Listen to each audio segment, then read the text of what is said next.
زارې مې ډېرې ورته وکړې نو جانان د تور له حد نه غږ نه راکوينا زه چې په قبر یې تېرېږم نو په دواړه لاسه ورته کړمه سلامونه آشنا چې کله مې ژوندی و نو یا څنګ په څنګ به په هر لوري ګرځېدونه اوس خو په تور لحد کې پروت دی نو ځکه واړې وړې سلګۍ پسې کومه وای زما ژوندون یې په انګار کړنو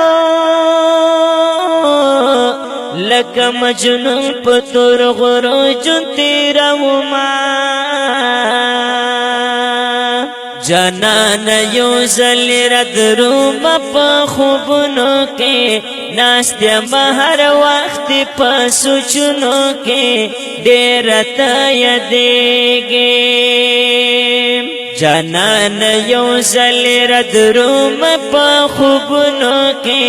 ناست یم هر وخت په سوچونو کې ډېره ته یادېږم وای د دې دنیا ژوندون پنی دی نو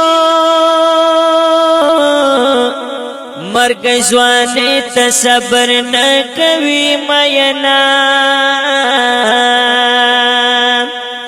مرګ خو لور په لور ګرځېږي نو تن کې ځوانان د تور لحد په لورې وړينا ګریوان می بیا په اوښکو لوند شو نو چېرې په یاد مې وای د څنګ ملګری شینا وای زما نه کله بهر نشي نو او دا غیرت خبرې خلکو ته کومه وای چې په ځوانۍ کې مرګ راشي نو هر سړی دا دیدن ارمان کوينا جانان یو ځل ردرومه په خوبونو کې ناست یم هر وخت په سوچونو کې ډېره ته یادېږي جانان یو ځل ردرومه په خوبونو کې ناست یم هر وخت په سوچونو کې ډېره ته یادېږي وای لاس په دعا خو درته ناست یم وای اوس په مازار تورې جنډې بدرا په وینا للی زمانه خو جدا شنو او تصویرونو تا د اوښکې تویومه اوس په سوچونو کې راګیر یم نو